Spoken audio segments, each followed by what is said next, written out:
I'm Detective McCorkle with the Waxahachie Police Department. I'm assigned to our Criminal Investigations Division. Today I'll be talking about our soliciting activities ordinance for the city of Waxahachie.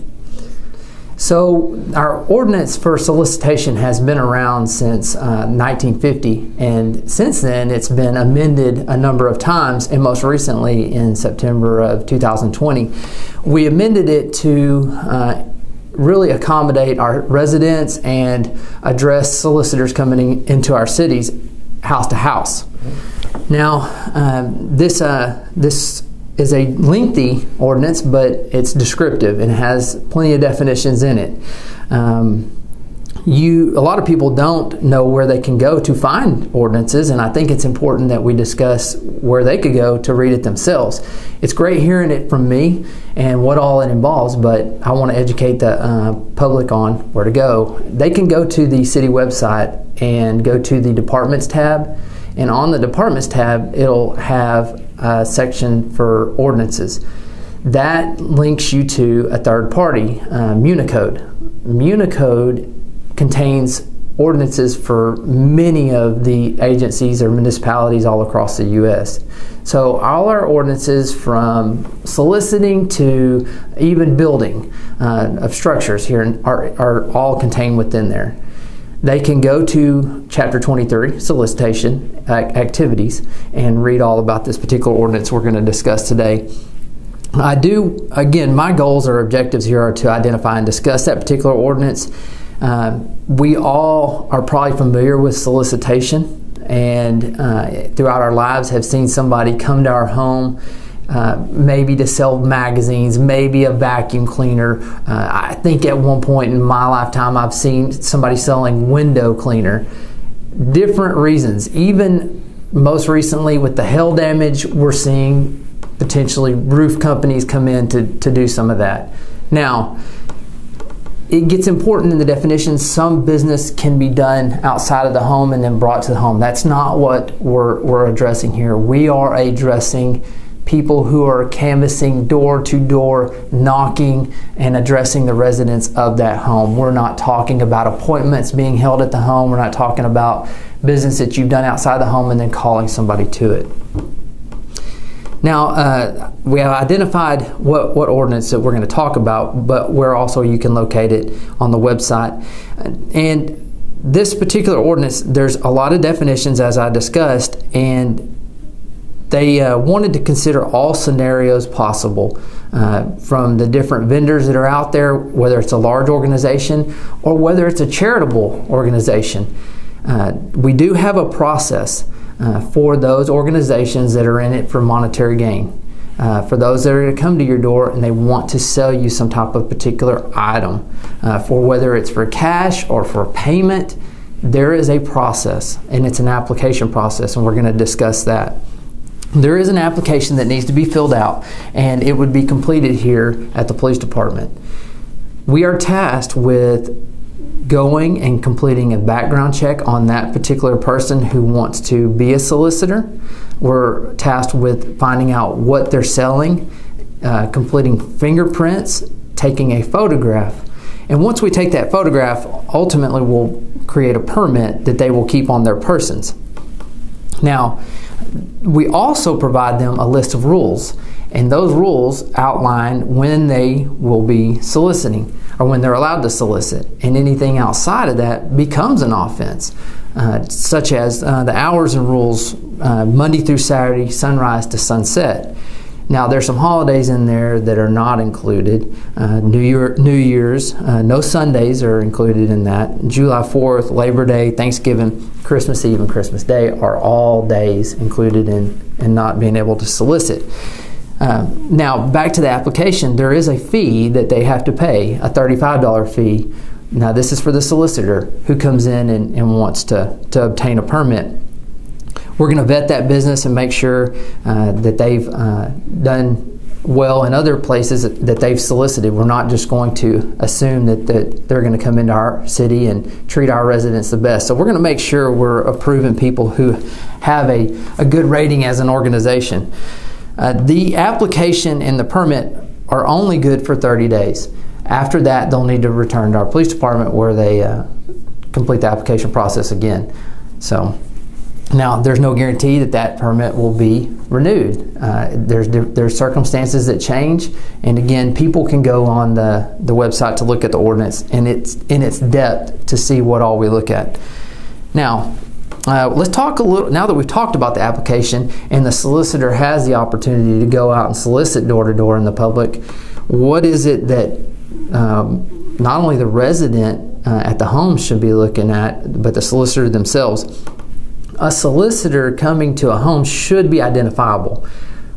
We know in this day and age, having somebody just arrive at your house unannounced can be a little alarming, and we want our solicitors to be identifiable. So the permit is in place. We would encourage that they wear some type of logo markings identifying their company. People are looking to see that that they're identifiable through those things. And we also would ask our solicitors to look for any signage. In fact, it's part of the ordinance. You are to approach from an area that would be most likely to encounter a resident. So you're not jumping over the fence of the backyard, you're not coming through the area of the barn. We're asking solicitors to come to the front door. That way, if they were more likely to encounter a resident, and they're more likely to run into some type of signage that prohibits them from soliciting. Yeah, there is rules that they need to abide by, and that's their way of approaching a resident at their home. We're not expecting them to return to their come to their residence through some back way by jumping a fence or potentially through a barn area. We want solicitors to come through the front area to the doorway where a resident can see them. They will also possibly encounter any type of signage that would prohibit them from soliciting, and that gives them the notice to vacate the premises. So those are good practices for a solicitor. Now, if they encounter a resident who no longer wants them on the property, they need to leave. That was something I mentioned when I said that they see any type of signage. We don't want to see solicitors who stick around, repeatedly bang on the door, look through windows. If you're having that problem, we're going to discuss what your response should be as a resident. In that situation, I would ask them to leave, and it doesn't have to be in person to person, it can be through the door. If they're not making any attempt to leave, contact the police. You can use one of two methods, dialing 911 or our non-emergency number. And that brings me to prevention and reporting. If unwanted solicitation can apply to not just individuals that are with a magazine company or a food company or a roofing company. It can apply to even our charitable groups, political organizations. Simply, you do not want them on the property. You have that right as a resident to ask them to leave and demand that they remove themselves from your property.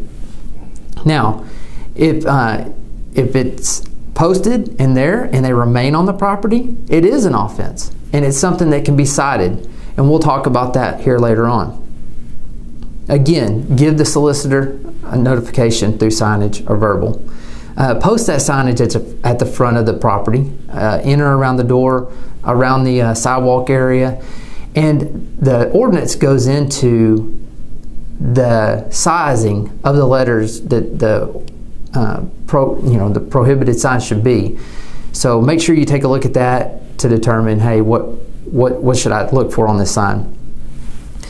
When they wrote the ordinance, they included aggressive behavior by solicitors that's unwanted. And from what I understand, that was part of a complaint by some of our citizens that some solicitors had grown aggressive or had demonstrated unwanted behavior.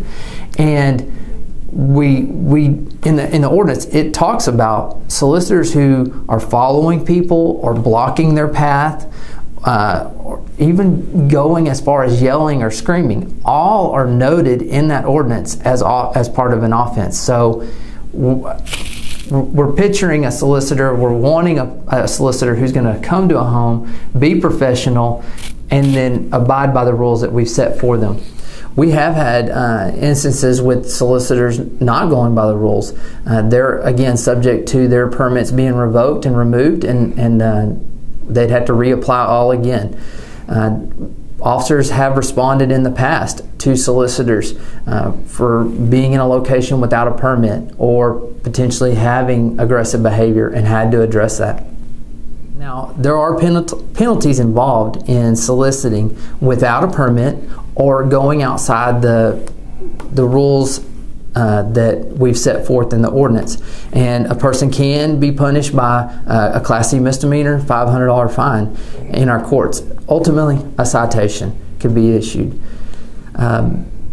That is a overview of the ordinance. There's plenty of material in there. Like I said, definitions describing who and what organizations are acceptable that do not need a permit versus those who do. So I would encourage all the citizens to take a look at that. I have a picture of the permit, and if you were to be a resident here in our city and a solicitor comes to your home, you should look for something like this to be on their person. Ideally right up front where you can see it and recognize them as somebody there to solicit. This is the application. It goes through all the identifying information that the solicitor or his organization should be providing for us so we can thoroughly check their background. We would encourage anybody in our city, a resident that has a question about the soliciting ordinance, to call us so we can better clarify if they don't understand something.